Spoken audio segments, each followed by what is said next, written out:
उत्तर प्रदेश ने बुंदेलखंड जल संकट को हल करने के लिए इजरायल के साथ की साझेदारी।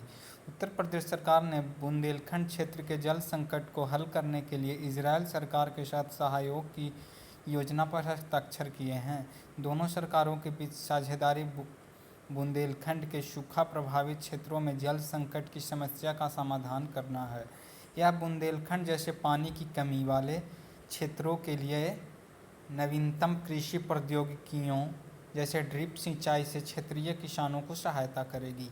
यह परियोजना बुंदेलखंड और उनके आसपास के क्षेत्रों में पानी की कमी समस्या से निपटेगी और देश में बाकी हिस्सों के लिए भूजल प्रबंधन, सिंचाई और पीने योग्य जल प्रबंधन के लिए एक आदर्श बनेगी। उत्तर प्रदेश के मुख्यमंत्री योगी आदित्यनाथ, राज्यपाल आनंदीबेन पटेल, इजरायल के प्रधानमंत्री बेंजामिन नेतान्याहू।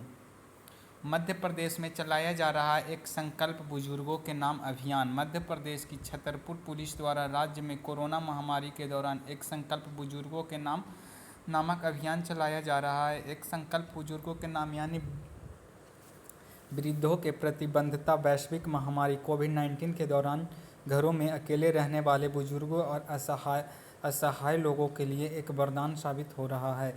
इस अभियान के तहत पुलिस द्वारा बुजुर्ग व्यक्तियों को भोजन से लेकर उनके स्वास्थ्य तक की देखभाल की जा रही है। यह अभियान मध्य प्रदेश पुलिस के आदर्श वाक्य यानी देशभक्ति जनसेवा के अनुरूप चलाया गया है। मध्य प्रदेश के मुख्यमंत्री शिवराज सिंह चौहान, राज्यपाल आनंदीबेन पटेल, सीसीआई ने सीमेंस द्वारा C&S इलेक्ट्रिक के प्रस्तावित अधिग्रहण को दी मंजूरी। भारतीय प्रतिस्पर्धा आयोग ने सीमेंस लिमिटेड द्वारा C&S इलेक्ट्रिक लिमिटेड को प्रस्तावित अधिग्रहण का अपनी मंजूरी दे दी है। सीमेंस लिमिटेड सीमेंस इंडिया के द्वारा C&S इलेक्ट्रिक लिमिटेड C&S की शेयर पूंजी के 100% के प्रस्तावित संयोग का अधिग्रहण किया गया है। सीमेंस इंडिया रेल के साथ साथ सड़क परिवहन के लिए स्मार्ट मोबिलिटी समाधानों की आपूर्ति करना है, जिसमें स्मार्ट शहरों के लिए बुनियादी ढांचा समाधान भी शामिल है। यह इमारतों और ऊर्जा वितरित प्रणालियों के लिए बुद्धिमान बुनियादी ढांचों के साथ बिजली उत्पादन और वितरण के क्षेत्रों पर ध्यान केंद्रित करता है, जबकि C&S इलेक्ट्रिक लिमिटेड विद्युत स्विच गियर, विद्युत सुरक्षा, विद्युत वितरण उत्पादों की श्रेणी एक के निर्माण में लगी हुई है। भारतीय प्रतिस्पर्धा आयोग के अध्यक्ष अशोक कुमार गुप्ता हैं। HSBC इंडिया ने लॉन्च किया green deposit program. HSBC India द्वारा ग्रीन डिपॉजिट प्रोग्राम शीर्षक कार्यक्रम शुरू किया है। ग्रीन डिपॉजिट प्रोग्राम के विशेष रूप से कॉरपोरेट ग्राहकों के लिए लॉन्च किया गया है। इस कार्यक्रम के तहत बैंक डिपॉजिट का उपयोग ग्रीन पहल और पर्यावरण के अनुकूल परियोजनाओं के लिए किया जाएगा।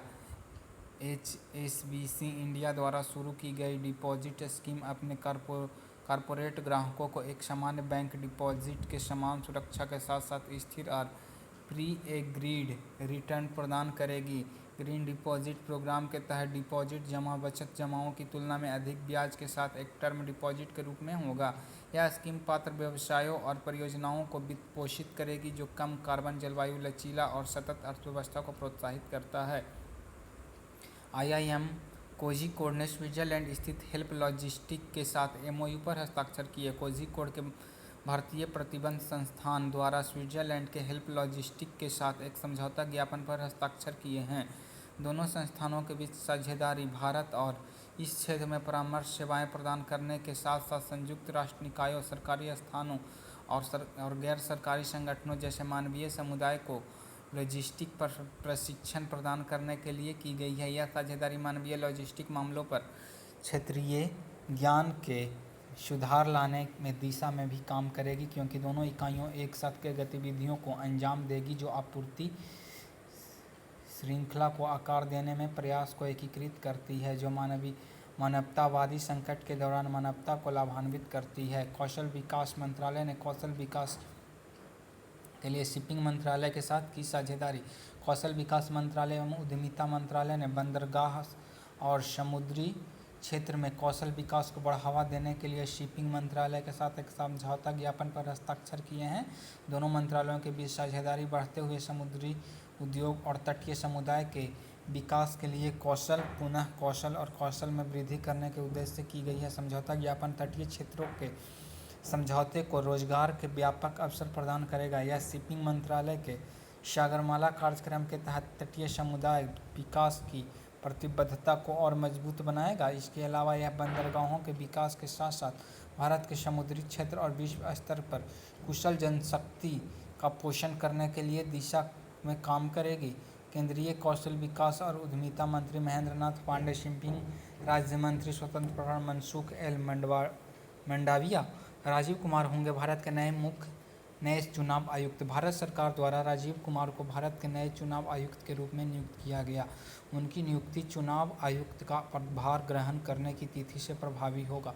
उनकी नियुक्ति अशोक लावासा के स्थान पर की गई है, जिन्होंने हाल ही में राष्ट्रपति को अपना इस्तीफा सौंप दिया था। राजीव कुमार झारखंड कैडर के 1984 बैच के आईएएस अधिकारी हैं। उन्होंने जुलाई 2019 में वित्त सचिव के रूप में नियुक्त किया गया था और अपने कार्यकाल के दौरान उन्होंने 10 सार्वजनिक क्षेत्र के बैंकों में 4 में विलय करने में प्रमुख भूमिका निभाई थी।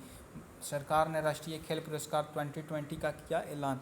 राष्ट्रीय खेल पुरस्कार खेलों में उत्कृष्टता को पहचानने और पुरस्कृत करने के लिए प्रत्येक वर्ष प्रदान किए जाते हैं। भारत सरकार ने न्यायमूर्ति सेवानिवृत्त मुकुंदम शर्मा, सुप्रीम कोर्ट के पूर्व न्यायाधीश की अध्यक्षता वाली चयन समिति की सिफारिश के अनुसार राष्ट्रीय खेल पुरस्कार 2020 के विजेताओं की सूची जारी की है। यह पुरस्कार राष्ट्रपति द्वारा 29 अगस्त 2020 के राष्ट्रपति भवन में वर्चुअली मोड के माध्यम से विशेष रूप से आयोजित किए जाने वाले एक समारोह के दौरान पुरस्कार विजेताओं को प्रदान किए जाएंगे। खेल समाचार। रॉनी ओसुलिवान ने जीती विश्व स्नूकर चैंपियनशिप 2020। रॉनी ओसुलिवान ने कीरेन विल्सन्स को 18-8 के स्कोर से हराकर वर्ल्ड स्नूकर चैंपियनशिप 2020 जीत ली है। उन्होंने शेफील्ड के क्रूशिवल थिएटर में अपने छठे विश्व चैंपियनशिप खिताब को भी जीता है। इस जीत के बाद रॉनी ओसुलिवान अब रेयरडन 1978 के 45 वर्ष के जीत के बाद विश्व स्नूकर चैंपियनशिप के सबसे पुराने विजेता बन गए हैं। साथ ही वह पिछले साल के चैंपियन जूड ट्रम्प के बाद विश्व रैंकिंग में दूसरे स्थान पर पहुंच गए हैं। इंडिया कोस्ट गार्ड ने इंटरसेप्टर बोर्ड ICGSC 45-4 का किया जलावतरण।